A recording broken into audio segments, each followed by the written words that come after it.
नमस्कार दोस्तों। जो हम आपके लिए प्रैक्टिस सेट चला रहे हैं उसमें प्रैक्टिस सेट नंबर 11 है। इसके पहले 10 प्रैक्टिस सेट कराया जा चुका है। आप जाकर प्लेलिस्ट में देख सकते हैं और पीडीएफ जितना हम पढ़ाते हैं उसका लेना है तो मौर्य टेक्निकल 25 टेलीग्राम ग्रुप में ज्वाइन हो जाइए।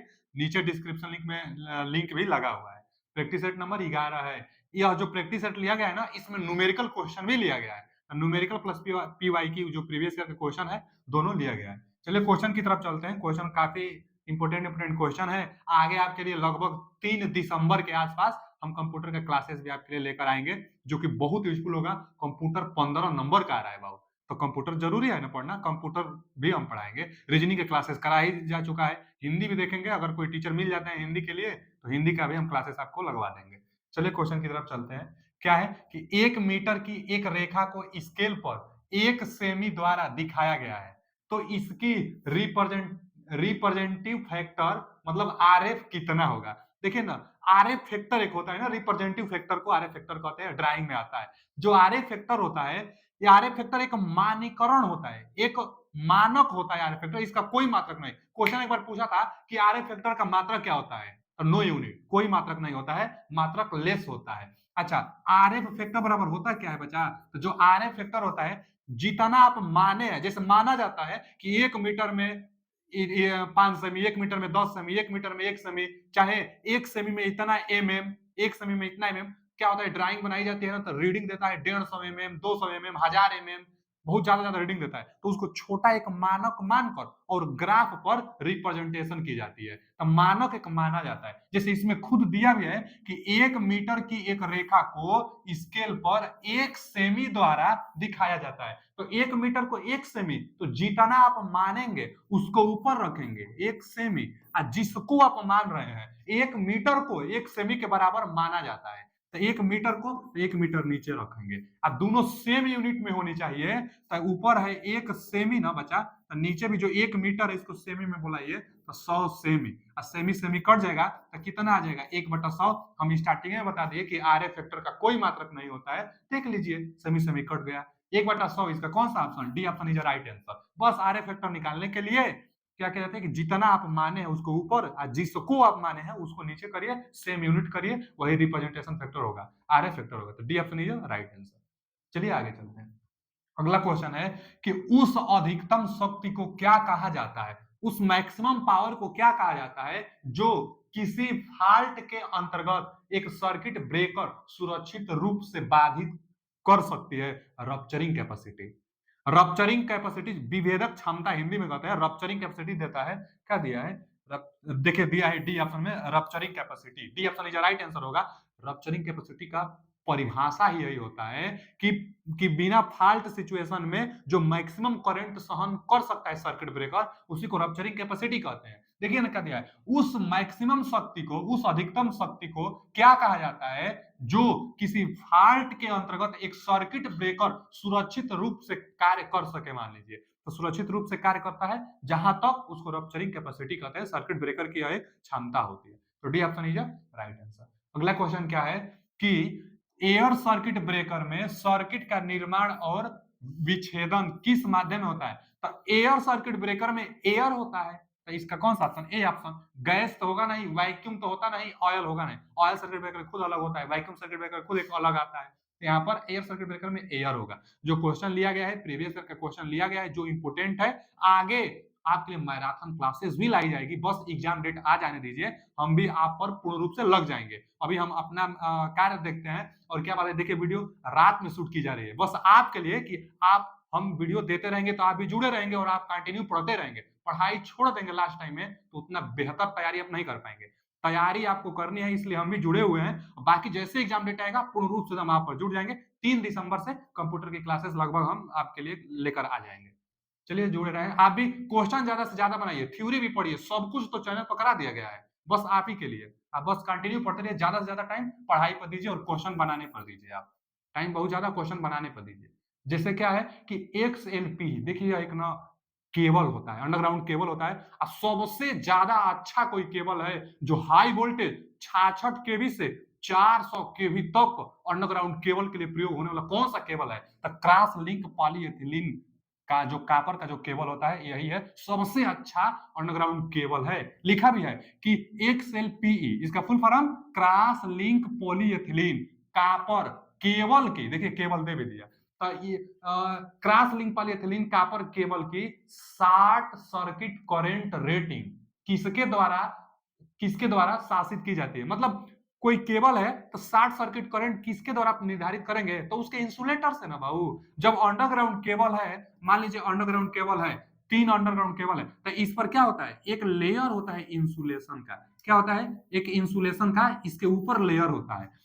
यह तीनों तीनों फेज आपस में 60 सर्किट न करे, किससे डिफाइन आप करेंगे। एकदम अच्छा क्वालिटी का केबल भी है, हाई अमाउंट में हाई हाई एकदम वोल्टेज भी जाता है, 66 केवी से 400 केवी तक वोल्टेज इस प्रकार के केबल से वोल्टेज मतलब और करंट हाई रेटिंग में प्रवाहित की जा सकती है, इतना अच्छा केबल होता है। तो आपस में शॉर्ट सर्किट न करे तो क्या है कि कैसे डिसाइड करेंगे, तो इसका जो इंपोर्टेंस होगा ना, इंसुलेशन का इंपोर्टेंस, इसी से डिफाइन करेंगे कि कितना शॉर्ट सर्किट करंट तक रेटिंग कर सकता है, कितना करंट जाएगी कि आपस में शॉर्ट सर्किट नहीं होगी। वही पूछा है ना कि शॉर्ट सर्किट करंट रेटिंग किसके द्वारा आप शासित करेंगे, किसके द्वारा रिप्रेजेंटेशन करेंगे, क्या मेजर करके, कैपेसिटेंस, रेजिस्टेंस, इंपोर्टेंस। तो हाँ इंपोर्टेंस, जो इंसुलेटर का जो इंपोर्टेंस होगा ना, इंसुलेशन होगा जो, उससे हम current rating short circuit decide करेंगे। तो शॉर्ट सर्किट का करंट रेटिंग डिसाइड किससे करेंगे बच्चा, तो प्रतिबाधा से, इंपोर्टेंस से। इंपोर्टेंस में आ जाता है रेजिस्टेंस, कैपेसिटी और इंडक्टिव, तीनों गुण आ जाता है इंपोर्टेंस में, प्रतिबाधा में। प्रतिबाधा आप जानते हो ना, प्रतिबाधा का मात्रक ओम होता है, और जेड बराबर अंडर रूट में क्या आता है, अंडर रूट में आता है R square plus XL minus XC का होल वर्ग। जेड बराबर अंडर रूट में R square plus XL minus XC, तो तीनों इसमें आ जाते हैं इंपोर्टेंस में। तो इंपोर्टेंस से हम लोग short circuit current rating decide करते हैं। C option is right answer. तीनों का मात्रा क्या होता है, ओम ही होता है, रेजिस्टेंस है एक प्रकार का। आगे, सामान्य परिस्थितियों के साथ साथ असामान्य स्थितियों के अधीन एक पावर सर्किट का निर्माण और विच्छेदन, मेकिंग और ब्रेकिंग, इंग्लिश में भी दिया होगा कि और device capable of making and breaking दोनों में रिलेशन भी पूछता है। तो मेकिंग और ब्रेकिंग के अधीन एक पावर सर्किट का निर्माण, मतलब देखिए निर्माण मतलब मेकिंग, और विच्छेदन मतलब ब्रेकिंग में सक्षम डिवाइस को क्या कहा जाता है। तो मेकिंग और ब्रेकिंग में सक्षम डिवाइस किसको कहते हैं, तो यह जो गुण होता है यह सर्किट ब्रेकर में आता है। ट्रांसफार्मर, रिले और स्टार्टर में मेकिंग ब्रेकिंग नहीं आता है। मेकिंग एंड ब्रेकिंग, निर्माण, देखिए ना, निर्माण और विच्छेदन आप भी देख सकते हैं, मेकिंग एंड ब्रेकिंग किस में आएगा, सर्किट ब्रेकर में आएगा। अच्छा, दोनों में संबंध क्या है, संबंध कई बार पूछता है। पहले तो मेकिंग ब्रेकिंग किस में आएगा, सर्किट ब्रेकर में आएगा। अच्छा, क्या दोनों में संबंध होता है, तो जो मेकिंग करंट होता है, जो मेकिंग करंट होता है, जो मेकिंग करंट होता है बच्चा, मेकिंग करंट बराबर 2 ब्रेकिंग करंट बराबर निकल कर आता है ना। शायद देख लीजिएगा एक बार, कंफर्म इसको जरूर करिएगा। जो ब्रेकिंग करंट होता है, ब्रेकिंग करंट, ब्रेकिंग जो करंट होता है 2.54 गुणे मेकिंग करंट, गुणे मेकिंग करंट, इसको जरूर देखिएगा, यह संबंध पूछता है। एक बार आप कंफर्म करके कमेंट जरूर बताइएगा, क्या इसका क्या यही होता है ना। ब्रेकिंग करंट बराबर 2.44 भी देता है, तो 2.54 गुणे मेकिंग करंट, ब्रेकिंग करंट बराबर मेकिंग करंट 2.54 होता है, माने ब्रेकिंग करंट ज्यादा होता है। अब मेकिंग जिस पर अभी निर्माण होगा, अब ब्रेकिंग जिस पर ब्रेक हो जाएगा, तो यह ज्यादा होगा ना, इसलिए मेकिंग का 2.5 गुना करेंगे तब जाकर ब्रेकिंग करंट मिलेगा। तो इसमें संबंध भी पूछ लेता है, यहाँ पर सर्किट ब्रेकर में ये मिलता है, तो A option is right answer. अगला क्वेश्चन क्या है कि एक सरल और सामान्य विधि जो आर्मेचर बाइंडिंग शार्ट और ओपन कॉइल की जांच करने के लिए प्रयोग किया जाता है, वह किसके सहारे किया जाता है। देखिए, हम थ्योरी पढ़ा रहे थे तो वहां पर भी हम बताए थे आपको, क्या एक आता है ना ग्राउलर, ग्राउलर का काम है, जो आर्मेचर होता है, आर्मेचर के अंदर शॉर्ट सर्किट और ओपन सर्किट अर्थ फाल्ट परीक्षण करता है ग्राउलर। ग्राउलर कैसा होता है, ग्राउलर ट्रांसफार्मर की भांति या बिहेवियर दर्शाता है। यह एक यंत्र होता है जिस पर क्या करता है, हम लोग सप्लाई देते हैं, इस पर बाइंडिंग होती है। और जो आर्मेचर होता है ना, आर्मेचर को इसी पर, आर्मेचर को रखे जाते हैं, आर्मेचर पर बाइंडिंग होता है ना, तो शॉर्ट सर्किट परीक्षण करने के लिए इसी पर हम लोग रखते थे, पत्ती रखते थे, कंपन करने लगती थी, तो शॉर्ट सर्किट है, जहां पर शॉर्ट सर्किट होगा तहां पर ज्यादा कंपन करेगा। तो शॉर्ट सर्किट और ओपन सर्किट परीक्षण भी किया जाता है ग्राउलर के ऊपर रखकर। तो कौन सा ऑप्शन होगा, ग्राउलर। किस लिए ग्राउलर है, तो आर्मेचर बाइंडिंग में शॉर्ट और ओपन सर्किट का जांच करने के लिए किसका प्रयोग, ग्राउलर का प्रयोग करते हैं। तो आर्मेचर एक तो होता है स्टेटर, इसके अंदर जो रोटर होता है, रोटरे पर ना आर्मेचर बाइंडिंग होता था, तो वो है डीसी मशीन की जो आर्मेचर बाइंडिंग होगी, आर्मेचर शॉर्ट सर्किट है कि ओपन सर्किट है, इसकी जांच ग्राउलर से करते हैं हम लोग। ग्राउलर यंत्र हम दिखाए थे आपको। तो ये ऑप्शन इज राइट आंसर। आगे 180 स्लॉट वाले एक 8 पोल आर्मेचर बाइंडिंग के लिए 15 दांतों तक फैले हुए क्वाइल को क्या कहा जाता है? आप विकल्प देख लीजिए। एक स्लॉट एक स्लॉट पिच द्वारा 60 कोटेड, मतलब 60 पिच किया गया है वन स्लॉट को, फिर ओवर कोडेड माने ओवर पिच किया गया है एक स्लॉट को, फिर 60 किया गया है दो स्लॉट को, फिर ओवर पिच किया गया है दो स्लॉट को, कौन सा होगा? तो पहले आप देखिए ना कि 128 स्लॉट है, 8 पोल है, तो पोल पिच आप निकाल लीजिए। पोल पिच, पोल पिच क्या होता है? पोल पिच वही होता है ना कि total number of slot, total number of slot 128 बटा में टोटल नंबर ऑफ पोल 8, यहां से 8 से भाग दीजिए, 8 एकम 8, 4 बचा, 8 छके 48, 16 रहा है। पोल पिच 16 रहा है। पोल पिच क्या होता है कि जैसे आप मोटर में बाइंडिंग कर रहे हैं स्टेटर पर, तो जो क्वाइल होगी, एक क्वाइल जहां डाल रहे हैं ना, तो अगला जो उसका सिरा होगा वह 16वां स्लॉट में आप डालिए, वही पोल पिच कहलाता है, माने पोलों के बीच की दूरी कहलाती है। जो स्टेटर है, तो यहाँ पर अगर आप डाले हैं ना, तो उस क्वाइल का जो अगला सिरा होगा, तो यहाँ पर मान लीजिए 1 है, तो बीच में ना 15 होगा, 1 2 3 4 5 6 7 8 9 10 11 12 13 14 15 और 16वां ये है, यही 16 आ गया। तो ये यहाँ से यहाँ तक क्या होगा? पोल पिच हो गया। इसी को तो हम लोग पोल पिच कहते हैं जो बाइंडिंग करते हैं। तो 16 आ रहा है जो दिया है स्लॉट, इसमें स्टेटर में टोटल जो स्लॉट दिया था 128 टोटल स्लॉट दिया था, 8 इसमें पोल बनाना है, तो 128 स्लॉट को 8 पोल से भाग देंगे, तो जो पोल पिच आ रहा है 16 पोल पिच आ रहा है। इसमें क्या कह रहा है कि 15 ही दांतों चाहे स्लॉट, दांत चाहे स्लॉट, तो 15 स्लॉटों तक फैला हुआ है। बता रहा है कि 15 ही तक फैला हुआ है, लगाने पर आ रहा है, निकालने पर आ रहा है 16, यानी 16 तक होना चाहिए। अब किया कितना तक गया है? 15 ही स्लॉट तक किया गया है, तो एक स्लॉट को 60 किया गया है। तो इसका कौन सा option? A option is right answer. 60 pitch किया गया है, 60 कोडेड किया गया है बाय वन स्लॉट पिच, एक स्लॉट को 60 कर दिया गया है। एक स्लॉट, तभी तो 15 ही दांतों तक फैला हुआ है, आ रहा है 16, एक एक को क्या कर दिया गया है? 60 कर दिया गया है। इसका A option is right answer. चलिए आगे, अगला क्वेश्चन क्या है कि आर्मेचर क्वाइल का प्रतिरोध किसका उपयोग करके मापा जाता है? आर्मेचर क्वाइल का प्रतिरोध, आर्मेचर जो क्वाइल होती है उसका प्रतिरोध कम से कम होता है। आर्मेचर क्वाइल का प्रतिरोध लगभग में 1 ओम, कोई पूछ भी देगा ना तो लगभग में 1 ओम माना जाता है, 1 ओम से कम ही होता है। आर्मेचर क्वाइल का प्रतिरोध कम। अब फील्ड जो क्वाइल होता है, जो फील्ड बाइंडिंग होती है, उसका रेजिस्टेंस ज्यादा होता है। फील्ड बाइंडिंग पतला वायर का बनाई जाती है, ज्यादा टर्न का बनाई जाती है। डीसी में हम पढ़ाए थे, तो जो डीसी में हम पढ़ाए थे कि फील्ड बाइंडिंग पतला टर्न ज्यादा, मतलब ज्यादा टर्न होगा, पतला वायर होगा, इसलिए रेजिस्टेंस ज्यादा। और जो आर्मेचर बाइंडिंग होगी मोटा वायर होगा और कम टर्न होगा, तो रेजिस्टेंस कम होता है। कितना? तो 1 ओम के आसपास होता है। रेजिस्टेंस मेजर करने के लिए कौन सा मेथड है जो 1 ओम तक रेजिस्टेंस मेजर करता है, चाहे 1 ओम से कम करता है? तो kelvin bridge method, kelvin double bridge इसको बोलता है, केल्विन डबल ब्रिज मेथड। देखिए volt meter voltage voltage measure करता है, एक हाइग्रोमीटर है, एक आता है हाइड्रो, तो हाइड्रो अपेक्षिक घनत्व मेजर करता है, और हाइड्रो यहाँ पर हाइग्रो है, तो हाइग्रो आर्द्रता, यह आर्द्रता मेजर करेगा। एक हाइड्रो आता है जो अपेक्षिक घनत्व, जो विशिष्ट घनत्व कहते हैं, अपेक्षिक घनत्व को मेजर करेगा। ये हाइग्रो आर्द्रता को, वोल्ट मीटर वोल्टेज को, और अमीटर धारा को, एक ही ऑप्शन बच गया, तो रेजिस्टेंस को मेजर करेगा। केल्विन डबल ब्रिज जो होता है यह 1 ओम से कम मेजर करता है। व्हीट स्टोन बैलेंस ब्रिज के सिद्धांत पर काम करता है, तो व्हीट स्टोन बैलेंस ब्रिज के सिद्धांत पर केल्विन डबल ब्रिज मेथड काम करता है। यह 1 ओम से कम रेजिस्टेंस मेजर करता है। आर्मेचर का प्रतिरोध 1 ओम से कम होता है, इसीलिए B option is right answer. चलिए आगे चलते हैं।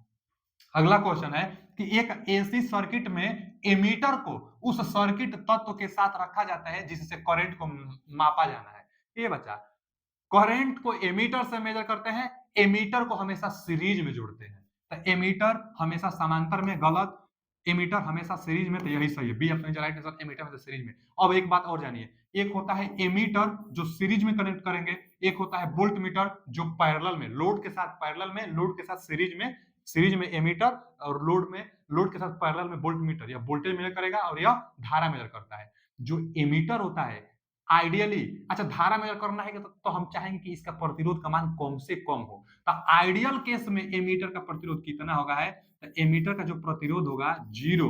कब बचा? जब आइडियल केस कहेगा तब। अब प्रैक्टिकली कम से कम होना चाहिए। अब वैसा ही वोल्ट मीटर, तो वोल्ट मीटर का प्रतिरोध आइडियल केस में अनंत, आइडियल केस में अनंत, लेकिन अनंत नहीं संभव है, तो हाई। प्रतिरोध का मान क्या बता देंगे हम लोग? हाई बता देंगे कि वोल्ट मीटर का प्रतिरोध ज्यादा होता है, एमीटर का प्रतिरोध कम होता है, सीरीज में पैरेलल में। इसका B option is right answer.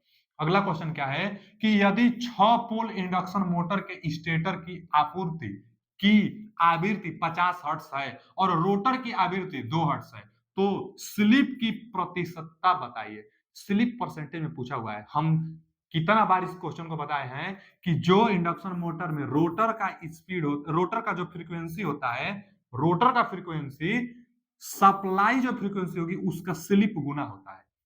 Slip गुना होता है सप्लाई फ्रीक्वेंसी का रोटर का फ्रीक्वेंसी। अब यहीं से स्लिप का परसेंटेज पूछा हुआ है और रोटर स्पीड फ्रीक्वेंसी दिया हुआ है कितना? 2 हर्ट्ज दिया हुआ है। कहीं दिया हुआ था, देखिए यहाँ पर रोटर की आवृत्ति 2 हर्ट्ज दिया हुआ है, तो 2 हर्ट्ज रख दीजिए यहाँ पे। स्लिप आपको निकालना है। सप्लाई फ्रीक्वेंसी 50 हर्ट्ज दिया होगा।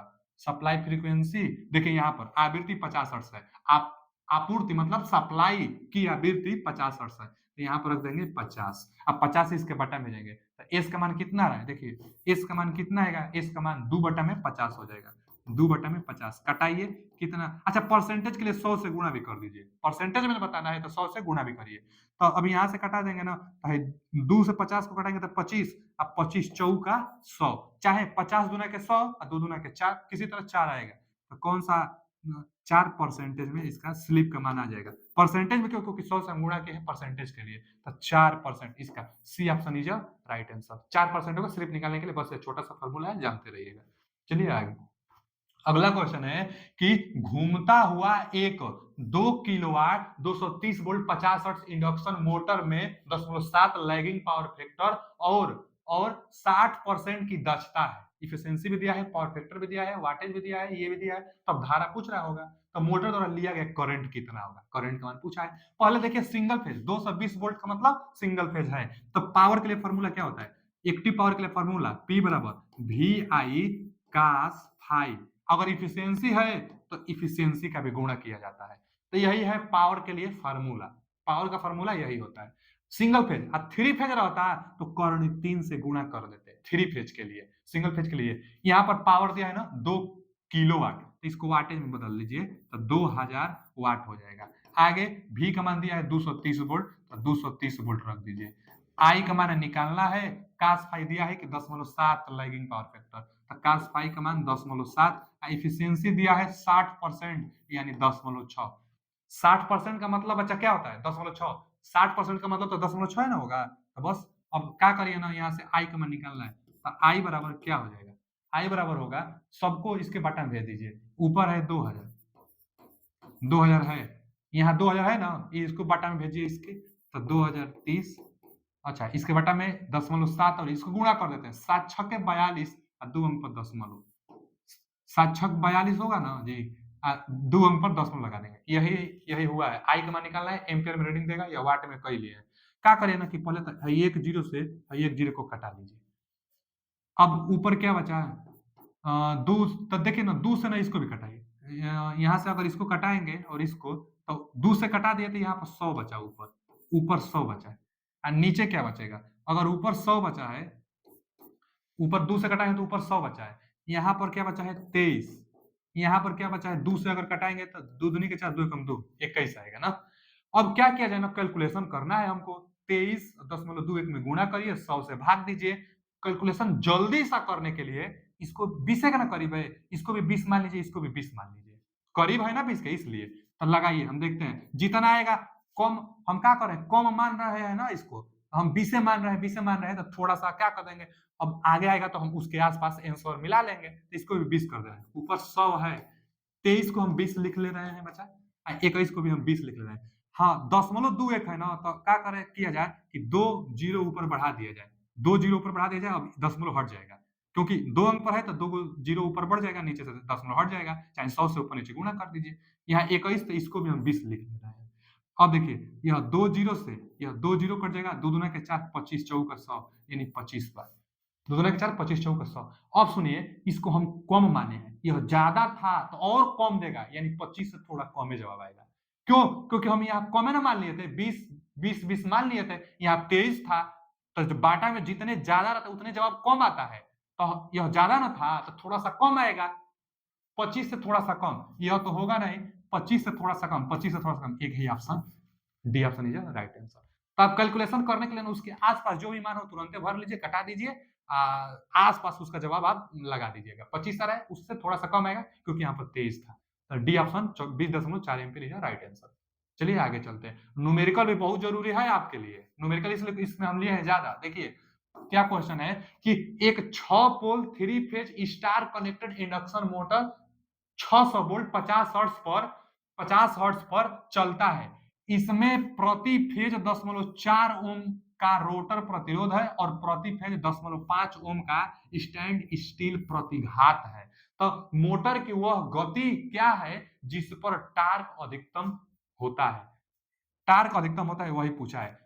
अच्छा देखिए पहले बात ना, यह इंडक्शन मोटर है, बोला भी है कि एक 6 पोल 3 phase connected induction motor. Induction motor के लिए कैरेक्टरिस्टिक्स एक बार ध्यान से देख लीजिए, कैरेक्टरिस्टिक्स हम बार बार बता रहे हैं और हर एक सेट में लगभग आ ही जा रहा है। यहाँ पर जो होगा ना मैक्सिमम जो टार्क मिलेगा, तो किस स्लिप पर मैक्सिमम टार्क बनता है, यह भी क्वेश्चन पूछ लेता है।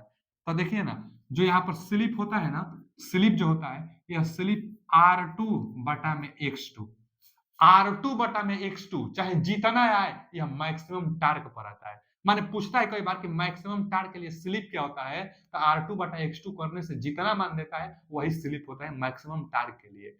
मैक्सिमम टार्क के लिए चाहे कई बार इसको ऐसे भी लिखता है कि जो R2 होगा S X2 के बराबर होगा, R2 जो होगा S X2 के बराबर, तो मैक्सिमम टार्क पर ही यह होता है। कोई बार तो इसी को पूछ लेता है बच्चा कि मैक्सिमम टार्क के लिए निम्न में से कौन सा कथन सत्य है, ये दिया रहेगा रोटर रेजिस्टेंस और यह रोटर रिएक्टेंस का स्लिप गुना, तो यही सही है। रोटर रिएक्टेंस का स्लिप गुना रोटर रेजिस्टेंस होता है मैक्सिमम टार्क के केस में, यह मैक्सिमम टार्क के केस में है। यहाँ पर स्लिप का मान कितना होता था, 0, यहाँ पर स्लिप का मान 1 होता था। इधर क्या है, इधर ब्रेकिंग है, 0 के बाद क्या है, जनरेटिंग है, यहाँ से यहाँ इंडक्शन मोटर। कई बार हम बताए हैं यहाँ पर जो टार्क होगा स्लिप के अनुपाती, यहाँ पर जो टार्क होगा स्लिप के व्युत्क्रम अनुपाती होगा।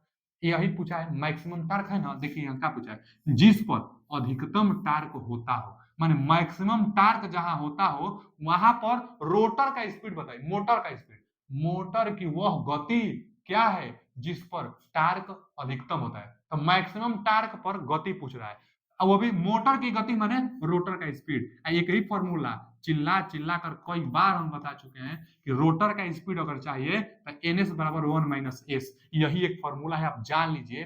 कई बार इस फॉर्मूला को ट्रिक लगवाता है, नहीं तो इस पर न्यूमेरिकल देता है, जैसे अभी एक न्यूमेरिकल आया हुआ है, अच्छा न्यूमेरिकल है, तो एनआर रोटर स्पीड कई बार पूछता है, इंडक्शन मोटर का स्पीड यानी रोटर का स्पीड ns 1 - s। अब देखिए सिंक्रोनस स्पीड पोलो की संख्या से निकलती है, दिया है ना सवाल में, दिया है 6 पोल 3 फेज, तो 6 पोल दिया है, 6 पोल के लिए सिंक्रोनस स्पीड 1000 आरपीएम आता है, 6 पोल के लिए 1000 आरपीएम आता है। सिंक्रोनस स्पीड 120 एफ बटा पी से आप निकाल लीजिए, 120 50 हर्ट्ज फ्रीक्वेंसी होती है, सप्लाई फ्रीक्वेंसी 50 हर्ट्ज होता ही है, 6 पोल के लिए यहां से निकालेंगे ना, तो 6 दूना के 12 20 20 25 100 1 0 यह है 1000 आरपीएम आ गया ना। 6 पोल के लिए 1000 आरपीएम आता है, 8 पोल के लिए 750 आरपीएम आता है, अगर 4 पोल के लिए कहता है तो 1500 आरपीएम, 2 पोल के लिए 3000 आरपीएम। तो कुछ आरपीएम याद किए रहे कि तुरंत मान भर देंगे आप। चलिए निकालिए ना, यहाँ 6 पोल के लिए है ना, रख दीजिए, कितना रखेंगे 1000 आरपीएम, क्यों, क्योंकि 6 पोल दिया है, 6 पोल के लिए सिंक्रोनस स्पीड 1000 आरपीएम। अब 1 माइनस यहाँ पर स्लिप चाहिए, स्लिप मैक्सिमम टार्क की बात कर रहा है, तो स्लिप निकालने के लिए ये लगाइए, मैक्सिमम टार्क के लिए निकाल लीजिए, स्लिप यहाँ हम निकाल लेते हैं।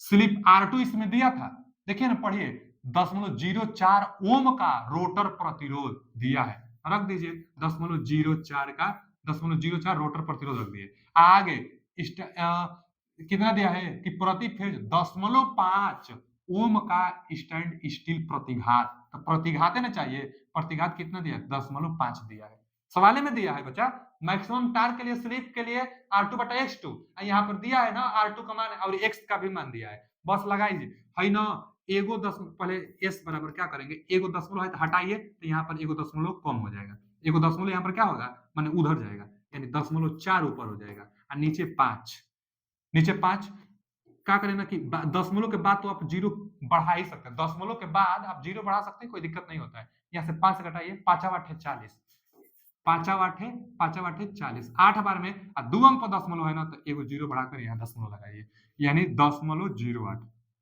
स्लिप का मान यहाँ भर दीजिए 0.08, 0.08। अच्छा सवाल था।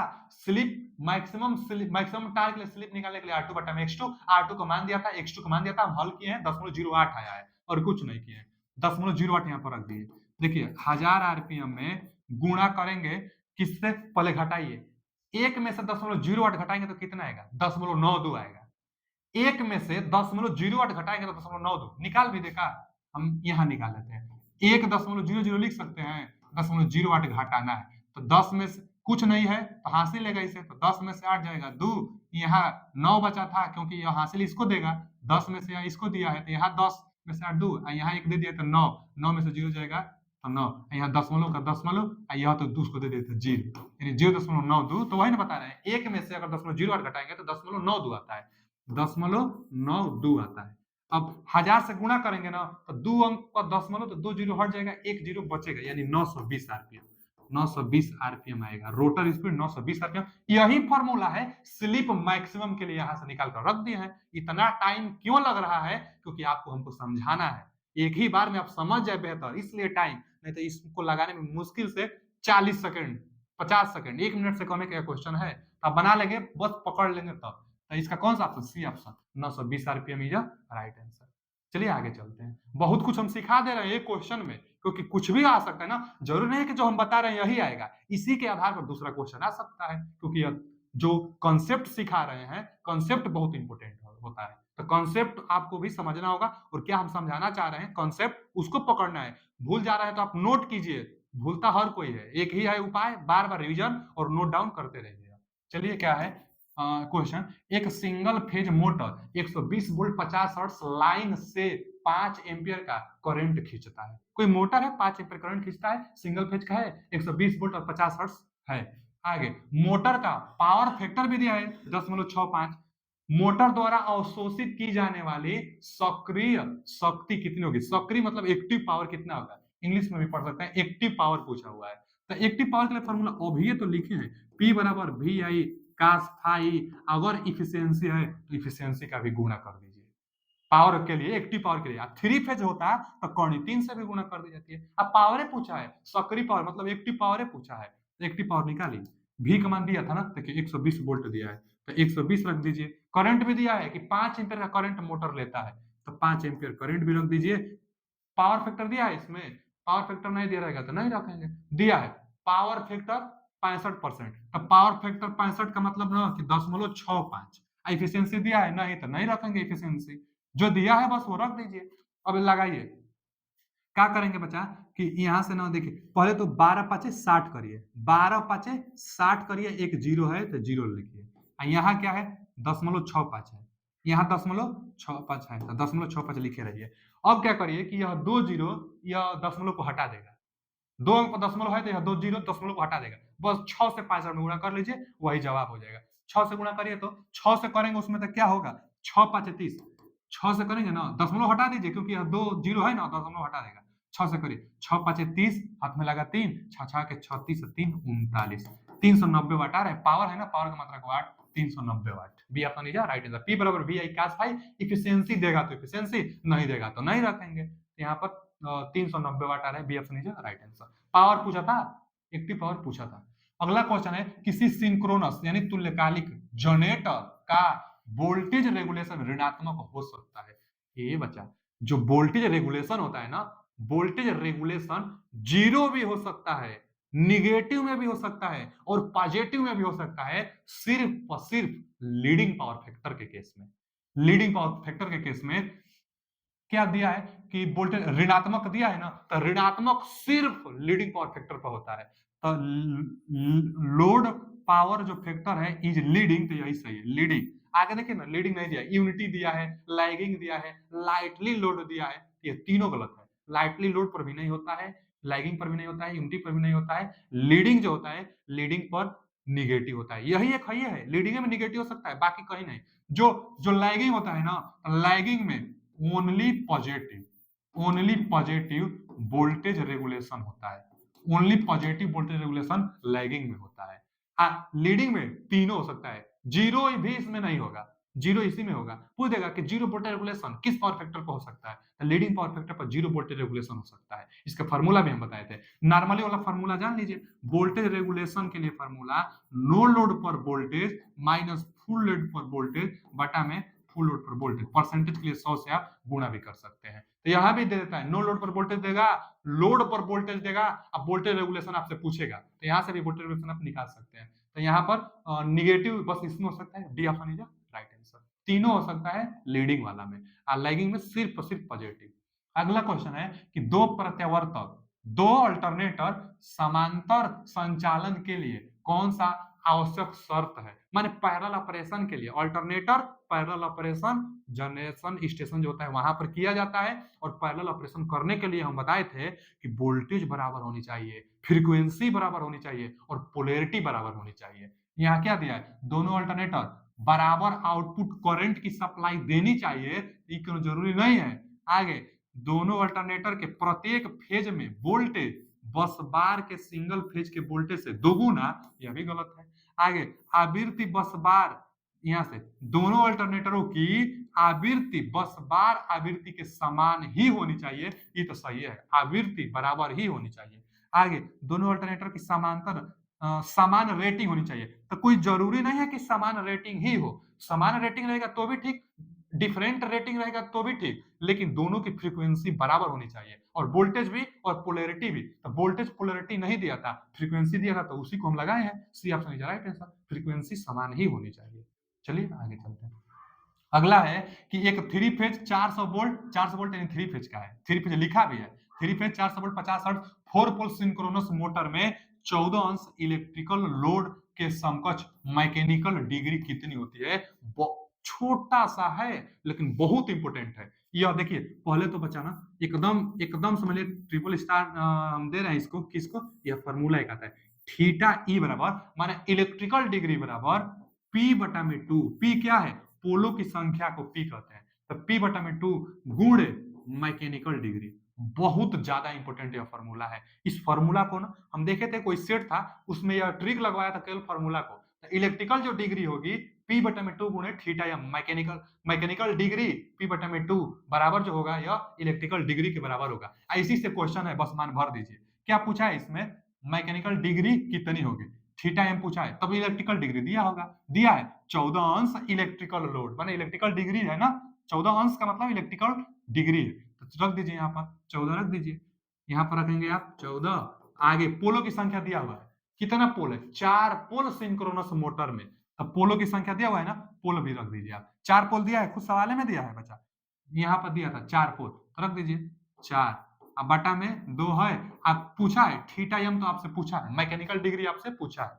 यहाँ से देखिए, यहाँ से ना दो दोनों के 4, दो सात 14 यानी 7 अंश होगा थीटा एम बराबर मैकेनिकल डिग्री 7 अंश, यहाँ पर D option is right answer. 7 degree होगा, मैकेनिकल पूछा था 7 डिग्री, बस इस फॉर्मूला पर हम मान भर दिए हैं, आ गया है। तो इसका कौन सा option, D option is right answer. Formula बहुत इंपॉर्टेंट था। आगे, निम्नलिखित में से वह बाइंडिंग कौन सी है जिसमें प्रति फेज क्वाइल की संख्या मशीनों में पोल की संख्या के बराबर, तो होल क्वाइल बाइंडिंग ही होता है। नाम से भी आप पता चल जा रहा है, होल क्वाइल बाइंडिंग में जितना पोल उतना ही एक बाइंडिंग में क्वाइलों की संख्या रखी जाएगी, माने एक स्लॉट में क्वाइलों की संख्या पोल की संख्या के बराबर ही रखी जाती है। देखिए ना, वह बाइंडिंग जिसमें जिसमें प्रति फेज क्वाइलों की संख्या, प्रति फेज क्वाइलों की संख्या मशीन में पोलो की संख्या के बराबर हो, मशीन में पोलो की संख्या के बराबर हो, क्वाइलों की संख्या पोलो की संख्या के बराबर हो, होल क्वाइल बाइंडिंग में संभव है। बाकी कंसंट्रेट में तो एक जगह जो पूरा होता है, सीलिंग फैन का जो बाइंडिंग होता है वह कंसंट्रेटेड बाइंडिंग होता है, हाफ क्वाइल में आधा होना चाहिए, क्वाइलों की संख्या आधा होनी चाहिए पोल की संख्या के, वह हाफ क्वाइल बाइंडिंग कहलाता है। और डिस्ट्रीब्यूटेड बाइंडिंग तो डिस्ट्रीब्यूट पूरा जो रहता है उसको कहते हैं। तो यहाँ पर बस एक ही ऑप्शन है ना, A option, whole coil binding, पूर्ण क्वाइल, चाहे संपूर्ण लिख देता है, कभी कभी पूर्ण लिखता है, तो पूर्ण क्वाइल बाइंडिंग ही इसका सही जवाब है, A option is right answer. अगला क्वेश्चन क्या है कि 200 वाट का एक एयर कंडीशनर 220 वोल्ट एसी आपूर्ति से जुड़ा है, ड्यूटी साइकिल 50% है। जितना हम लोग फॉर्मूला पढ़ते हैं, जो भी लगाते हैं, सब 100 ड्यूटी साइकिल होती है 100% के लिए होती है, लेकिन यहाँ 50% के लिए पूछा है, 50% के लिए पूछा है। पर ड्यूटी साइकिल 50% मानते हुए हम 10 यूनिट ऊर्जा, विद्युत ऊर्जा का खपत करने के लिए कितने समय तक चलाना चाहिए। अच्छा जी, 10 यूनिट की ऊर्जा को खपत करने के लिए कितना समय तक चलेगा, टाइम पूछा है, कब, जब 2000 वाट की एक एसी को चलाना हो तब। आप बताइए ना, पहले टोटल यूनिट हम लोग को दिया है 10 यूनिट। पहले यूनिट किसका मात्रक है, यूनिट एनर्जी का मात्रक है, चाहे केडब्ल्यूएच अथवा यूनिट। यह 10 यूनिट लिखा है ना, इसको आप 10 केडब्ल्यूएच भी बोल सकते हैं। केडब्ल्यूएच चाहे यूनिट, क्या होता है, यह ऊर्जा का मात्रक होता है। किलोवाट गुणे घंटा यूनिट होता है, किलोवाट गुणे घंटा। तो 10 किलोवाट घंटा को 2 किलोवाट, 2000 वाट का मतलब 2 किलोवाट, किलो है ना, 1000 मतलब किलो, तो 2 किलोवाट। तो 10 किलोवाट घंटा को 2 किलोवाट एसी कितना घंटा तक चल सकता है, टी का मान आपसे पूछा है। भाई एनर्जी बराबर यही ना एनर्जी चलनी चाहिए। तो 10 किलोवाट घंटा है, हमारे पास 2 किलोवाट की एसी कितना घंटा तक चलेगी। तो देखिए ना, 2 से इसको कटा देंगे, 5 किलोवाट से किलोवाट कट जाएगा, घंटा बच गया, तो टाइम 5 घंटा चलेगा। लेकिन यह जो निकलता है फुल साइकिल के लिए निकलता है। यहाँ 50% साइकिल है, तब डबल और कर दीजिए, दोगुना चलेगा। 50% साइकिल, 100% साइकिल के लिए 5 घंटा चलेगा। अब 50% साइकिल है, जैसे क्या होता है कि जो भी साइनसोइडल वेव होता है, तब प्लस माइनस फिर प्लस फिर माइनस। अब मान लीजिए 50% है, तो मान लीजिए माइनस वाला है ही नहीं, केवल प्लस वाला है, चलेगा। माने इफिशियंसी ज्यादा नहीं रहेगा, इफिशियंसी तो घट जाएगा, लेकिन आखिर डबल टाइम तक चलेगा ना, 50% साइकिल दिया है तो टाइम 10 घंटा लगाएंगे हम लोग। यहाँ पर D option is right answer, 10 घंटा लगाएंगे, क्योंकि 50% ड्यूटी साइकिल है और टोटल टाइम 5 घंटा आ रहा है, तो 50% के कारण दोगुना होगा उसका, 10 आवर्स। इसका कौन सा D option is right answer. निकालने के लिए फॉर्मूला भी देखिए, व्यय ऊर्जा बराबर जो व्यय ऊर्जा होती है, इसके लिए फॉर्मूला होता है कि वाट गुणे घंटा, वाट गुणे घंटा गुणे दिन, वाट गुणे घंटा गुणे दिन बटा में 1000। यहां से भी निकालेंगे, टोटल व्यय ऊर्जा 10 यूनिट करना है, टोटल 10 यूनिट करना है, वाट कितना 2000 वाट है, 2000 वाट है। टाइम निकालना है हम लोग को, एक दिन के लिए हम निकाल रहे हैं, एक दिन के लिए बटा में 1000, 1000 से या 2000 कटा दीजिए, 2 5 10, टाइम आ गया फिर 5 घंटा। टी का मान फिर कितना आ गया 5, और जब टी का मान 5 घंटा हाफ साइकिल के लिए पूछ रहे हैं तो डबल मारेंगे, 10 घंटा इसका, D option is right answer. अगला क्वेश्चन क्या है कि variable frequency drive V F D, बहुत इंपॉर्टेंट है, V F D, variable frequency drive, बहुत समझ लीजिए ना कि जो मोटर की गति कंट्रोल की जाती है, वहां पर इसका प्रयोग किया जाता है। यह किफायती होता है, अच्छा होता है, पावर फैक्टर को भी अच्छा करता है, कास्ट भी कम लगाता है, इफिशियंसी भी ज्यादा देता है, लॉसेस भी कम करता है। तो वेरिएबल फ्रीक्वेंसी ड्राइव में प्रयुक्त मुख्य घटक निम्नलिखित में से कौन सा है। तो आप खुद समझ सकते हैं कि ड्राइव है, कंट्रोल करने के लिए बनाई जाती है, तो drive rectifier bridge, diode bridge से ही रेक्टिफायर ब्रिज बनेगा, उससे इसको हम लोग बनाएंगे। तो एक ही है बस डायोड वाला, भाई कॉन्टेक्टर दिया है, फ्यूज दिया है, इंसुलेटर दिया है, ये सब तो होगा नहीं। कौन सा option, B option right answer. Input converter मतलब डायोड ब्रिज जो होता है, इसी से रेक्टिफायर बना के वेरिएबल फ्रीक्वेंसी ड्राइव बनाई जाती है, तो इसका B option is right answer. अगला क्वेश्चन क्या है, अगला क्वेश्चन है कि विखंडन, विखंडन द्वारा, नाभिकीय विखंडन, न्यूक्लियर पावर प्लांट का विखंडन द्वारा पैदा की गई उष्मा जैसे ही मुक्त होता है, उसे जितना हो सके उतना तेजी से निकालने के लिए प्रयुक्त वस्तु को क्या कहा जाता है। उष्मा जितना जल्दी हो सके उतना जल्दी बाहर निकालना है, माने उतना जल्दी कंट्रोल करना है, तो कूलेंट का इस्तेमाल करेंगे। उष्मा को जल्दी आसानी से हम लोग को बाहर करना है, ठंडा करना है, तो कूलेंट का इस्तेमाल करेंगे। तो वही बोला है कि विखंडन द्वारा पैदा की गई उष्मा जैसे ही मुक्त होता है, उसे जितना जल्दी हो सके उतना तेजी से निकालने के लिए क्या प्रयुक्त किया जाएगा, तो एक ही ऑप्शन है कूलेंट वाला। उष्मा को निकालना का मतलब coolant, C option is right answer. क्या होता है कूलेंट, कूलेंट किसका बना होता है, तो जो कूलेंट होता है ना, भारी जल का बना होता है, अथवा CO2 का होता है, अथवा N2 का होता है। तो जितना जो जो ठंडा उत्पन्न करने वाले गैसेस होते हैं सब कूलेंट में आता है। जो न्यूक्लियर पावर प्लांट होता है नाभिकीय विखंडन पर काम करता है, थोरियम का प्रयोग किया जाता है। कंट्रोलर होता है, कंट्रोलर होता है, रिफ्लेक्टर होता है, रिफ्लेक्टर किसका बना होता है, बेरिलियम का बना होता है। मॉडरेटर किसका बना होता है, तो मॉडरेटर भी भारी जल अथवा ग्रेफाइट का बना होता है। पूछता है क्वेश्चन, तो जो मॉडरेटर होता है, मॉडरेटर किसका बना होता है, तो ग्रेफाइट अथवा भारी जल का। और कंट्रोल रॉड किसका बना होता है, तो कैडियम अथवा बोरान का, कैडियम अथवा बोरान का बना होता है क्या, कंट्रोल रॉड। कंट्रोल रॉड पूरा अभिक्रिया को कंट्रोल करता है, और मॉडरेटर न्यूट्रॉन की गति को कंट्रोल करता है, कूलेंट ऊष्मा को। रिफ्लेक्टर, रिफ्लेक्ट जो होती है उसको रिफ्लेक्ट करने के लिए जो रिएक्टर होता है उसको रिफ्लेक्ट करे, उस इसलिए रिफ्लेक्टर लगाई जाती है बेरियम की। तो इसका C option is right answer, coolant ऊष्मा को बाहर निकालने के लिए। आगे आगे है कि एक ठोस ईंधन का कैलोरीजनन, जिसको हम लोग कैलोरीफिक मान कहते हैं, कैलोरीफिक मान किसमें व्यक्त किया जाता है, माने कैलोरी को किलो माने सीएल से दर्शाया भी जाता है, यहाँ दिया भी है। तो बचाओ, जो कैलोरीफिक मान होता है ना वह कैलोरी प्रति ग्राम में दिखाई जाती है। D option is right answer. बचपन में पढ़े होंगे आप 9वीं 10वीं क्लास में, कैलोरी प्रति ग्राम कैलोरीफिक मान को ही कहते हैं। कैलोरीफिक मान का मात्रक होता है कैलोरी प्रति ग्राम। आप ये सब देख ही सकते हैं, कैलोरी केवल होगा नहीं, कैलोरी प्रति ग्राम कैलोरीफिक मान का ऑप्शन होता है। D option is right answer. अगला क्वेश्चन क्या है, अगला क्वेश्चन है कि एक पावर ट्रांसमिशन लाइन की ट्रांसपोजिशन व्यवस्था से क्या मदद मिलता है। ट्रांसपोजिशन, ये बच्चा जो ट्रांसपोजिशन हम आपको बताए थे, ट्रांसपोजिशन क्या होता है कि जो ट्रांसमिशन लाइन होते हैं ना, जो ट्रांसमिशन लाइन होता है उसमें ट्रांसपोजिशन किया जाता है। क्या किया जाता है, देखिए आर वाई बी, यह 3 फेज जा रहा है, लेकिन कुछ दूरी के बाद चेंज किया जाता है इसको। अब क्या कर दिया जाएगा, मान लीजिए यह यहाँ आ जाएगा, यह वाला, और ना ये वाला बीच में आ जाएगा, ये इधर चला जाएगा, और ये वाला इधर चला जाएगा। तो अब चेंज हो गया ना, देखिए आर वाला अब यह आर हो गया, यह बी हो गया, और यह वाई हो गया। फिर आगे चल के फिर चेंज कर देंगे हम इनको, आगे चल के फिर हम चेंज कर देंगे। तो दोनों के बीच की दूरी आर वाई बी आगे चल के भी आर वाई बी चेंज होता रहेगा।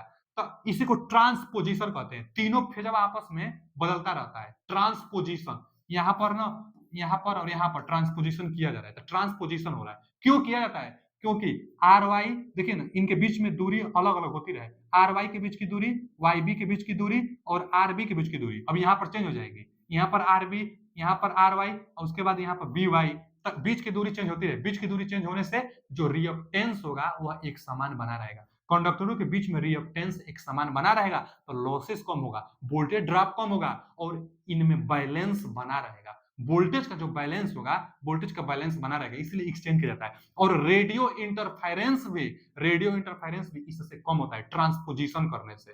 ट्रांसपोजिशन में क्या किया जाता है कि जो फेज होगी उसी की पोजीशन बदल जाती है। ट्रांसपोजिशन, बदलना है, ट्रांसफर करना है पोजीशन को, इसलिए ट्रांसपोजिशन कहते हैं। तो ट्रांसपोजिशन में रेडियो इंटरफेरेंस कम होता है, व्यतिकरण का प्रभाव कम होता है, और लॉसेस कम होते हैं, वोल्टेज ड्रॉप कम होता है, बैलेंस वोल्टेज बना रहता है।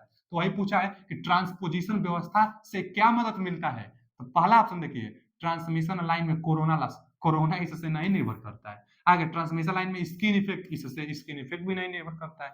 आगे 3 फेज में इंडक्टिव कपलिंग के प्रभाव को वृद्धि करता है, यह गलत बोल दिया। इंडक्टिव को तो हम बताए थे कि एक समान बनाए रखता है, यहां बोल दिया है कि इंडक्टिव कपलिंग प्रभाव को वृद्धि करता है। नहीं नहीं, कमी कहता तो चल जाता, कमी करता है नहीं तो एक समान बनाता है, लेकिन बढ़ाता कभी नहीं है। बढ़े ना, इसलिए तो ट्रांसपोजिशन करते हैं। ट्रांसपोजिशन किया ही जाता है कि इंडक्टिव जो इफेक्ट होगा वो एक समान बनी रहे, बैलेंस में बना रहे। तो यह भी गलत है। आगे 3 फेजों के बीच इलेक्ट्रोस्टैटिक असंतुलन वोल्टेज को कम करने के लिए, ये सही है, इनमें असंतुलन वोल्टेज आ जाएगी, उसको कम करने के लिए ट्रांसपोजिशन किया जाता है। अनबैलेंस ना हो, क्योंकि इंडक्टिव का प्रभाव चेंज होने लगता है, तो इंडक्टिव का प्रभाव चेंज ना हो, कम हो, इसलिए ट्रांसपोजिशन करेंगे, जिससे असंतुलन जो वोल्टेज होगा वह कम से कम होगा, माने बैलेंस में बना रहेगा। इसका D option is right answer. अगला क्वेश्चन क्या है कि पार्क जैसे खुले स्थानों के लिए अधिक उपयुक्त लाइटनिंग कौन सी है जो ऊर्ध्वाधर रूप से प्रयोग की जाती है। देखिए ना, ऊर्ध्वाधर रूप से प्रयोग की जाने वाली अगर लैंप का नाम पूछेगा तो mercury vapour lamp, mercury vapour lamp. अब वैसे भी पार्क का नाम भी ले लेगा तो आप मरकरी ही लगाइएगा, क्योंकि पार्क में ऊर्ध्वाधर लैंप मरकरी वेपर लैंप का प्रयोग किया जाता है। स्ट्रीट लाइट के लिए कहा तब हम लोग बताएंगे sodium vapour lamp. Street light गलियों के लिए, गलियों स्ट्रीट लाइट सड़कों पर सोडियम वेपर लैंप, और पार्क वर्क में वर्टिकली प्रयोग करेंगे मरकरी वेपर लैंप। जो मरकरी वेपर लैंप होती है 40 लूमेन प्रति वाट इसकी क्षमता, जो कि सबसे ज्यादा सोडियम वेपर लैंप की होती है 100 चाहे 110 से लेकर 175 लूमेन प्रति वाट तक लैंप की दक्षता सबसे ज्यादा सोडियम वेपर लैंप की होती है। सोडियम वेपर लैंप पीला जलता है या ग्रेनिश ब्लू कलर का, हरा कलर का जलता है, और यह पीला कलर का जलता है। स्टार्टिंग होने में 10 से 15 मिनट लेता है और यह स्टार्टिंग होने में 5 से 10 मिनट का टाइम लेता है। आज के लिए इतना ही। वीडियो कैसा लगा कमेंट में जरूर बताइएगा। पढ़ते रहिए। Thank you.